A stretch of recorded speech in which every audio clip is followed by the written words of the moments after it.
we had to look at how we could move the nation forward with a short-term period, a short-term intermediate medium policy. But then, there was no policy in place. There was nothing in place. The only thing we had in there was a willpower by some individuals. And what did we do? We decided that we were going to build a national team from what we had locally. We decided to jettison the local players, sorry, the international players, which we call the foreign-based, and we looked at the national, the local ones, the so-called local players that we could build. But to show you how great this nation is, in a period of 4 years, where we tried 395 players, we were able to get 24 world beaters. By the time we were going to the second Nations Cup, we were playing the semi-finals, and then into the third one, we were African champions. And that same year, we qualified to go to the World Cup for the first time in the history of Nigeria. And Nigeria, at that period of time, went to number 5 in the world. We challenged the world, and we went into the second round of the World Cup. I am very proud to say I was part of it, and I will forever talk about it. Because the journalists in this nation, some so-called experts, went against us, but we stood our grounds. We stood to our own policy, and we took on the world, and the world respected us. We had the best fighting machine, the best green-white-green fighting machine that Nigeria ever had. And today, it is still being talked about internationally and locally. Nigeria will never change, except we, as Nigerians, look into our major problems in-house, within Nigeria, and build our own philosophy of football, a philosophy of sports, the ethos of sports itself. The USA 94 team was built around strength, speed, agility. Team, 6 hours a day, they worked very hard. And for that, we were able to take on the world. A few years after, we went back to mediocrity, and we started training 1.5 hours a day, and that's what has led us to where we are today, back into where we were in 1987. And that's why I said things have not changed. Now, the 94 team was structured around what the Germans did years after. They built their national side against youth, strength, and then the local understanding of youth development. Now, as of when the German national team went to South Africa for the World Cup, they went with an average age of 22 years.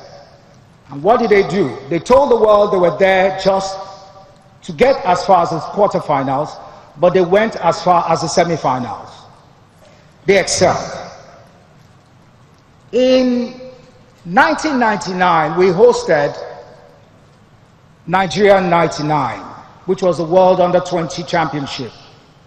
And Spain came to Nigeria with the boys that later became European champions twice and world champions. And most of them, the ethos and philosophy they imbibed was from the Barcelona philosophy. And they were able to develop that philosophy to take on the world from the Dutch. They took from the Dutch, they brought the philosophy, imbibed it, made it much better, took on the world, and they became world champions. Before they became world champions and world beaters, we in Nigeria in France 97, France 98, sorry, beat them. We beat them.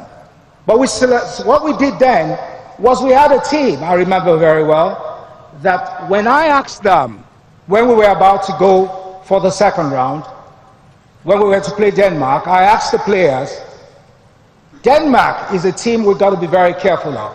And they said, no, Denmark is not a team. We were going to beat Denmark, but they were only looking forward to playing Brazil. And I remember I said quite clearly, you cannot, there's no way we will go to Brazil without beating Denmark. And I said, from what I'd seen, there's no way we were going to beat Denmark.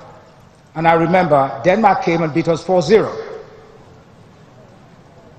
It was very sad. Now, to go back to all this, these are all examples of clearly articulated development policies being pursued and implemented by those foreign countries.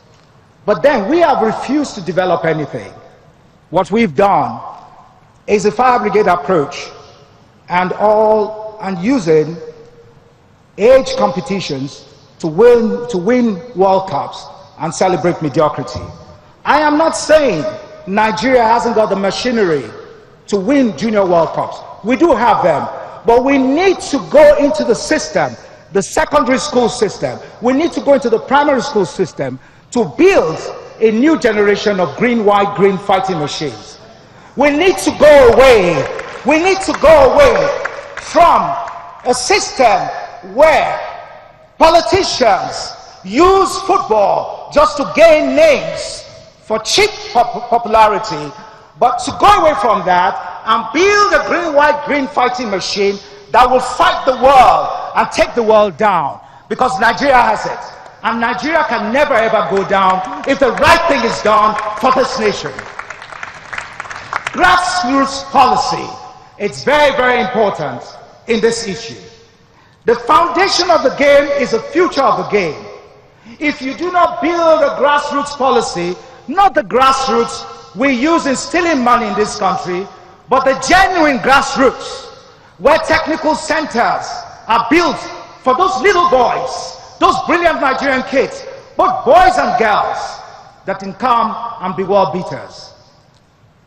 I've never seen in Nigeria, ever since the days of the Keshis and Nwosus, boys that graduate from secondary schools into the national side.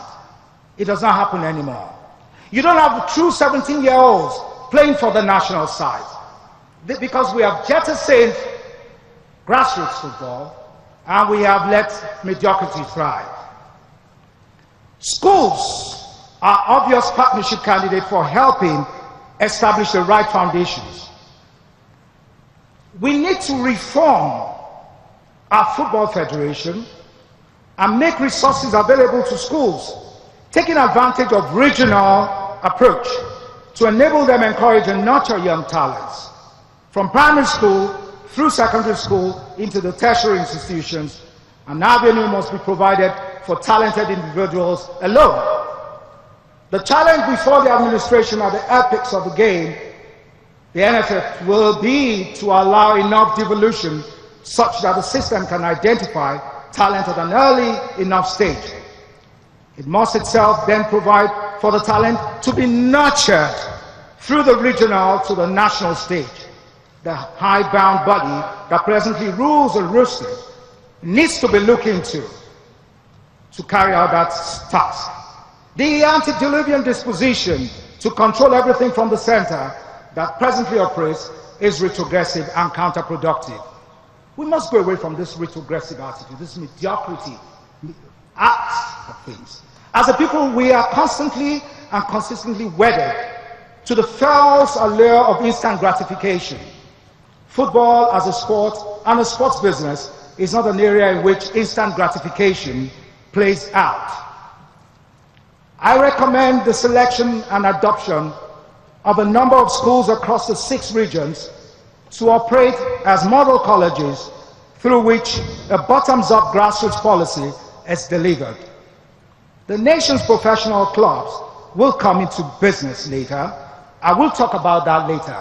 But really, because of my time, of the time limitations, I am going to really delve on school sports, which is key foundation for development in this nation or anywhere in the world. The Sports Ministry and Education Ministry must act in concert for the realization of grassroots development program, a fixed physical apportionment such as a part of education, tax,